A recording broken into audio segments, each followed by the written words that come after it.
চলে এসেছি নারায়ণী কিচেনে রোজকার মতো রেসিপি নিয়ে। আজকে দেখুন উচ্ছে, ঝিঙে, পটল, আলু এসব দিয়ে সর্ষে বাটা দিয়ে ঝাল হবে।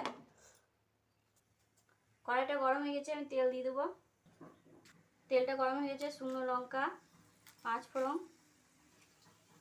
তেলের উপরে করলাগুলো দিয়ে দেবো।